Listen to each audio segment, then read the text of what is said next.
हाँ तो स्टूडेंट्स, आप सबका स्वागत है हमारे यूट्यूब चैनल में। कल हमने देखा था लीनियर इक्वेशन का इंट्रोडक्शन वीडियो, और आज पेयर ऑफ लीनियर इक्वेशन या system of linear equation in two variable का हम एक्सरसाइज 3.1 करने वाले हैं, यानी सॉल्यूशन करने के मेथड सीखने वाले हैं। उससे पहले हम एक बार रिकॉल कर लेते हैं कल हमने पढ़ाया था, उसको एक बार जल्दी से रिवाइज कर लेते हैं, फिर आगे बढ़ते हैं। For pair of linear equations, कल हमने बताया था पेयर ऑफ लीनियर इक्वेशन का स्टैंडर्ड फॉर्म होगा a1x plus b1y plus c1 equal to 0, a2x plus b2y plus c2 equal to 0, where a b and c are some real numbers. अब यहाँ पे conditions 3 types के हम लोगों ने क्या निकाला था। If a1 upon a2 equal to b1 upon b2 equal to c1 upon c2, then nature of solution in infinitely many solutions. अगर इस तरह का आ रहा है मीन्स एक ही इक्वेशन को किसी कांस्टेंट से मल्टीप्लाई हमने कर दिया, कोई नई इन्फॉर्मेशन नहीं लेके आए, उसके लिए इक्वेशन के लिए एक इन्फॉर्मेशन है। एक सिंगल इक्वेशन के हमेशा कितने सॉल्यूशंस होते हैं? इनफाइनाइटली मेनी सॉल्यूशंस होते हैं। तो इसमें इनफाइनाइटली मेनी सॉल्यूशन होगा और सिस्टम ऑफ इक्वेशन क्या होगा? कंसिस्टेंट होगा, मीन्स उसका सॉल्यूशन पॉसिबल है, कंसिस्टेंट होगा। उसके बाद नेचर ऑफ लाइन क्या होगा? लाइन्स आर कॉन्सिडेंट, मीन्स अगर ग्राफिकल रिप्रेजेंटेशन करेंगे तो लीनियर इक्वेशन हमेशा एक लाइन देता है, और इसका लीनियर इक्वेशन कैसा मिलेगा? एक लाइन के ऊपर दूसरी लाइन जाएगी, दोनों कॉन्साइड करते हुए जाएंगे, कोइंसिडेंट होंगे, और इसके इनफाइनाइट सॉल्यूशन मिलेंगे, क्योंकि एक लाइन पे इनफाइनाइट पॉइंट्स होते हैं। जितने पॉइंट्स होंगे कॉमन, वो सब क्या होंगे? सॉल्यूशन होंगे। तो दो लाइन अगर दोनों एक दूसरे के ऊपर से ओवरलैप करते हुए जा रही है तो दोनों पे सभी पॉइंट्स कॉमन है और वो इनफाइनाइट पॉइंट्स है, तो इनफाइनाइट सॉल्यूशन पॉसिबल है। If a1 upon a2 equal to b1 upon b2 but not equal to c1 upon c2 है, मीन्स इन दोनों को एक इक्वेशन के लेफ्ट साइड को किसी दूसरे नंबर से मल्टीप्लाई कर दिया, राइट साइड को किसी तीसरे नंबर से मल्टीप्लाई कर दिया, मीन्स अलग नंबर से, तब क्या होगा? हमारा जो इन्फॉर्मेशन मिल रहा है वो रॉन्ग इन्फॉर्मेशन होता है, और इस केस में कोई सॉल्यूशन पॉसिबल नहीं होता है। नेचर ऑफ सॉल्यूशन क्या होगा? No solution. और इस केस में सिस्टम ऑफ लीनियर इक्वेशन क्या होगा? इनकंसिस्टेंट। इनकंसिस्टेंट मीन्स इसको सॉल्व करना पॉसिबल नहीं होगा। Lines are parallel in nature, और इसका लाइन्स क्या होंगी? अगर इसका ग्राफिकल रिप्रेजेंटेशन करें तो दोनों लाइंस पैरेलल मिलेंगी, और दो पैरेलल लाइन कहाँ पे आपको इंटरसेक्ट करती है? कहीं नहीं, शायद इनफाइनाइट पे। तो इसका जहां पे दो लाइन इंटरसेक्ट करती है, point of intersection he solution होता है लीनियर इक्वेशन का। तो यहाँ दो पैरेलल लाइन मिल रही है, दोनों पैरेलल लाइन कहीं इंटरसेक्ट नहीं करती, तो ये क्या होगा? इसके कोई सोल्यूशन पॉसिबल ही नहीं होंगे। और थर्ड था हमारा a1 upon a2 is not equal to b1 upon b2, means एक ही इक्वेशन के बारे में, एक इक्वेशन है या दो वेरिएबल्स हैं, उनके बारे में दो अलग अलग इंफॉर्मेशन दी गई है। For example x plus y equal to 9 and x minus y equal to 3, तो ये दोनों अलग अलग इंफॉर्मेशन हो गई। a1 इस केस में a1 upon a2 b1 upon b2 के इक्वल नहीं आता है, और जब नहीं आता है तो उस केस में एक यूनिक सोल्यूशन मिलता है। और लाइन की नेचर कैसी होती है? लाइंस आर इंटरसेक्टिंग, और आपको पता है स्टूडेंट्स कि दो स्ट्रेट लाइंस हमेशा सिर्फ और सिर्फ एक ही पॉइंट पे इंटरसेक्ट कर सकती है। दो स्ट्रेट लाइन अगर इंटरसेक्ट करेंगी तो सिर्फ एक पॉइंट कॉमन होगा, या तो कॉन्सिडेंट होंगे, या तो दोनों हर पॉइंट पे इंटरसेक्ट करेंगी, या तो एक पॉइंट पे इंटरसेक्ट करेगी। तो एक पॉइंट पे इंटरसेक्ट करेगी तो इस पॉइंट पे x और y की जो वैल्यू होगी वही इसका सॉल्यूशन हो जाता है। तो और एक दो बातें और भी जान लीजिए। अभी एक बात ये जान लीजिए, equation of x axis, equation of x axis क्या होता है? इक्वेशन ऑफ x एक्सिस होता है y equal to 0, and equation of y axis क्या होता है? इक्वेशन ऑफ y एक्सिस होता है, इक्वेशन ऑफ y एक्सिस होता है x इक्वल टू 0, और x एक्सिस का ग्राफ होता है y एक्सिस, और y एक्सिस का ग्राफ होता है x axis. x equal to a क्या होता है? x इक्वल टू a होता है it is a straight line parallel to y axis, it is a straight line parallel to y axis. x equal to a क्या होता है? x axis पे a ढूंढेंगे और वहां से एक पैरेलल लाइन ड्रा करेंगे y एक्सिस के, ये x इक्वल टू a को डिनोट करेगा, या x minus a equal to 0 को। इसी तरह से y इक्वल टू b क्या होता है? एक स्ट्रेट लाइन होती है और वो x एक्सिस के पैरेलल होती है, x equal to a y axis के पैरेलल होगी, y equal to b x axis के पैरेलल होगी। अब आगे चलते हैं, सॉल्यूशन के बारे में बात करते हैं। तो स्टूडेंट्स, अब हम लोग पढ़ने वाले हैं algebraic methods of solving simultaneous linear equations in two variable. अब इन इक्वेशंस के नेचर के बारे में अभी तक हमने पढ़ा, अब उसको पढ़ने वाले कि सॉल्व कैसे करेंगे। तो दो तीन मेथड होते हैं, दो इंपॉर्टेंट मेथड्स हैं। There are two methods for solving pair of linear equations simultaneously, means दो लीनियर इक्वेशन को एक साथ कैसे सॉल्व किया जाएगा, इसके दो मेन मेथड्स हैं। First one is graphical method, इसको ज्योमेट्रिकल मेथड भी कहा जाता है या ग्राफिकल मेथड कहा जाता है। Second one is algebraic method, और एल्जेब्रिक मेथड्स के सब मेथड्स हैं, इसमें 3 मेथड्स हम लोग पढ़ने वाले हैं। First one is substitution method, second one is elimination method and third one is cross multiplication method. तो एक एक करके 1 बाय 1 हम बात करेंगे। आज बात करेंगे ग्राफिकल मेथड की। ग्राफ के थ्रू मीन्स जो 2 पेयर ऑफ लीनियर इक्वेशन होंगे a1x plus b1y plus c1 is equal to 0 and a2x plus b2y plus c2 equal to 0, इन दोनों के करस्पॉन्डिंग हम सबसे पहले क्या बनाएंगे, एक टेबल ड्रॉ करेंगे, और टेबल ड्रॉ करने के बाद हम उन पॉइंट्स को एक ग्राफ पेपर पे रिप्रेजेंट करेंगे। मिनिमम हम 2 पॉइंट्स लेके ग्राफ को ड्रॉ कर सकते हैं, बट मिनिमम 2 पॉइंट लेके ग्राफ को ड्रॉ कर सकते हैं, बट आपको चाहिए कि कम से कम 4 पॉइंट्स लेके आप ग्राफ को ड्रॉ करें, जिससे गलती होने के, मिस्टेक्स के चांस 0 रहते हैं। तो हम क्या करेंगे, दोनों लाइन के ग्राफ को ड्रॉ करेंगे, यानी 2 लाइन बनाएंगे ग्राफ पेपर पे। अब 2 लाइनें बनेंगी तो 2 लाइनें कितने तरह से हो सकती हैं, या तो दोनों इंटरसेक्ट करती होंगी, अगर इंटरसेक्ट करती होंगी तो एक यूनिक पॉइंट पे उनका यूनिक सॉल्यूशन मिलेगा। दोनों लाइन कॉन्सिडेंट हो सकती हैं, कॉन्सिडेंट के केस में उनके इनफाइनाइट सॉल्यूशन होंगे। दोनों लाइन पैरेलल भी हो सकती हैं, इस केस में कोई सॉल्यूशन पॉसिबल नहीं होगा। तो आज हम बात करेंगे सिर्फ ग्राफिकल मेथड की, नेक्स्ट डे बात करेंगे नेक्स्ट वीडियो में एल्जेब्रिक मेथड की। तो स्टूडेंट्स एक्सरसाइज 3.1 में 3 क्वेश्चंस हैं टोटल। हम लोग फर्स्ट क्वेश्चन देखते हैं। फर्स्ट क्वेश्चन में कह रहा, Aftab tales his daughter 7 years ago I was 7 times as old as you were then. Also 3 years from now I shall be 3 times as old as you will be. Represent this situation algebraically and graphically. एक situation लिखा है word problem के form में, उसको आपको algebraically और फिर graphically represent करना है। तो एक सिचुएशन लिखा है, उसको पढ़ के देखिए। ये चैप्टर बहुत इंपॉर्टेंट है, हर कंपटीशन में आपको इससे 2-3 क्वेश्चन मिल जाएंगे, और इससे सबसे ज़्यादा आपकी रीजनिंग पावर बढ़ती है तो इस चैप्टर से।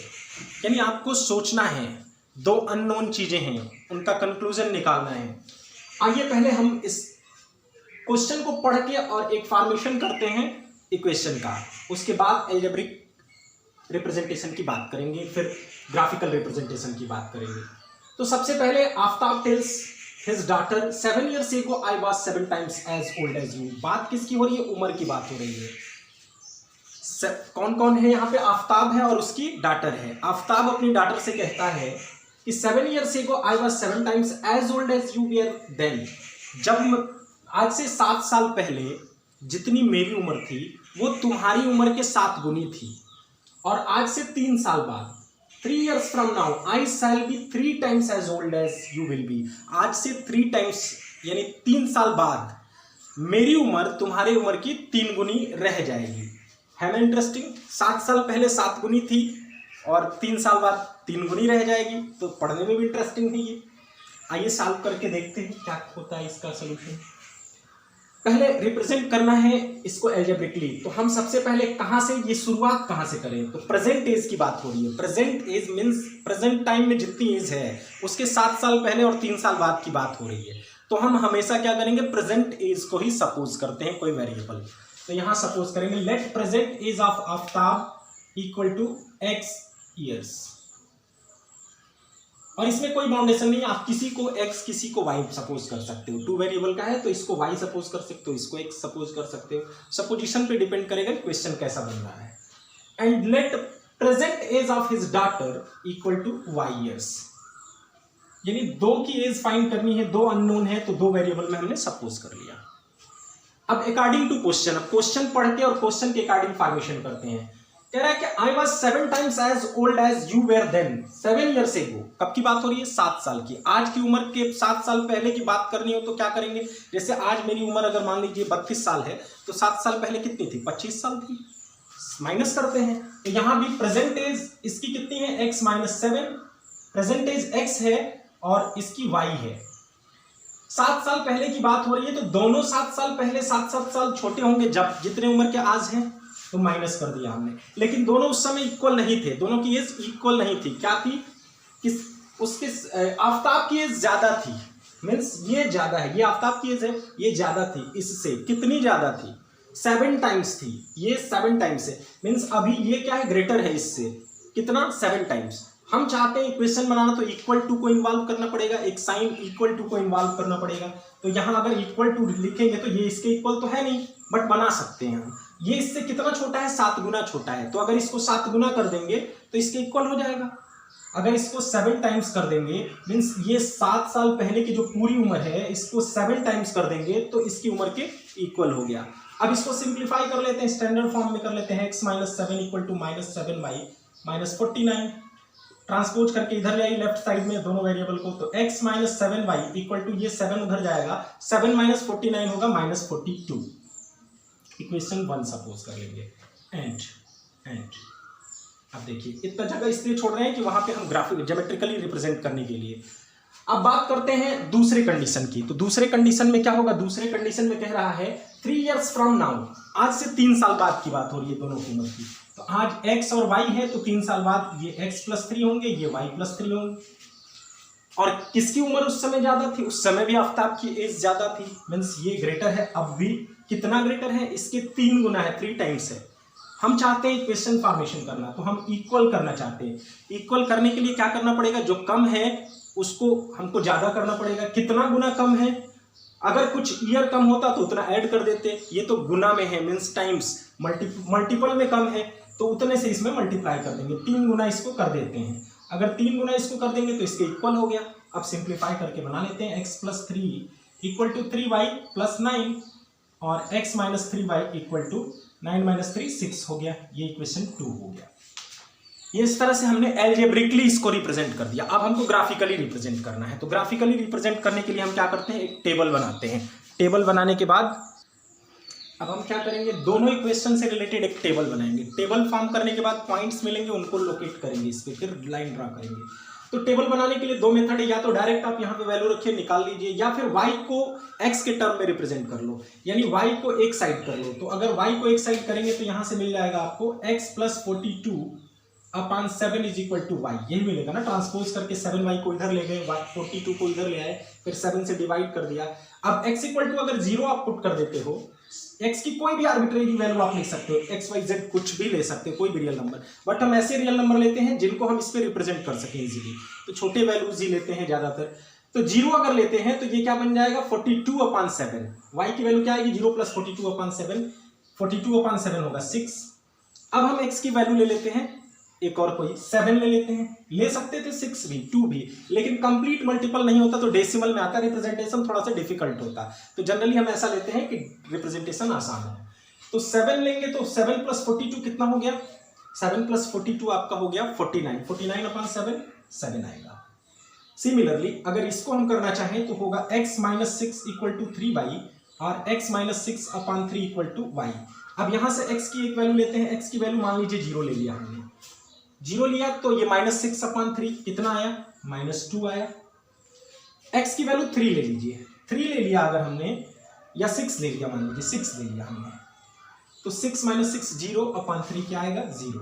इस तरह से हमें 2 वैल्यूज मिल गए। अब इन दोनों वैल्यू को हम क्या करेंगे, ग्राफ पेपर पे रिप्रेजेंट करेंगे, अपने ग्राफ पे रिप्रेजेंट करेंगे इन दोनों पॉइंट्स को। दोनों पॉइंट्स को रिप्रेजेंट करने के लिए अब देखिए हम इन पॉइंट्स को यहाँ पे लोकेट कर रहे हैं। 0 6, x एक्सिस पे 0 के सामने y एक्सिस पे +6, ऊपर होगा कि नीचे, ऊपर होगा। यहाँ पे देखिए x एक्सिस पे 0 के ठीक सामने y एक्सिस पे 6, तो इसको हमने पॉइंट A नाम दे दिया। फिर सेकंड पॉइंट है 7 7, x एक्सिस पे 7 के सामने y एक्सिस पे 7, इसको B नाम दे दिया। और इन दोनों को हम स्केल के हेल्प से क्या कर लेते हैं, ज्वाइंट कर लेते हैं। ये हमने ज्वाइंट कर लिया। फिर इसी तरह से दूसरे में 0 - 2, x एक्सिस पे 0 y एक्सिस पे -2, ये C पॉइंट हो गया। और 6 0, x एक्सिस पे 6 y एक्सिस पे 0 के सामने यही है, ये हो गया D। इन दोनों को भी हमने स्केल की हेल्प से ज्वाइंट कर लिया। ये हमारा एल्जेब्रिक और ये हमारा ग्राफिकल रिप्रेजेंटेशन हो गया। अगर इनका सॉल्यूशन चाहिए होता तो हम क्या करते, इन दोनों को आगे तक बढ़ाते या पीछे ले जाते, फिर कहीं पे इंटरसेक्ट करते, वहां पे इनका सॉल्यूशन मिलता। तो इस तरह से रिप्रेजेंट करते हैं ग्राफिकली। और सॉल्यूशन फाइंड करना हो तो दोनों का पॉइंट ऑफ इंटरसेक्शन, जैसे सपोज करिए यहाँ पे कोई मिल गई 2 लाइन, तो यहाँ पे हम देख लेते हैं x एक्सिस पे किसके सामने, y एक्सिस पे किसके सामने है। अगर x एक्सिस पे ये -4 के सामने है तो x = -4, y =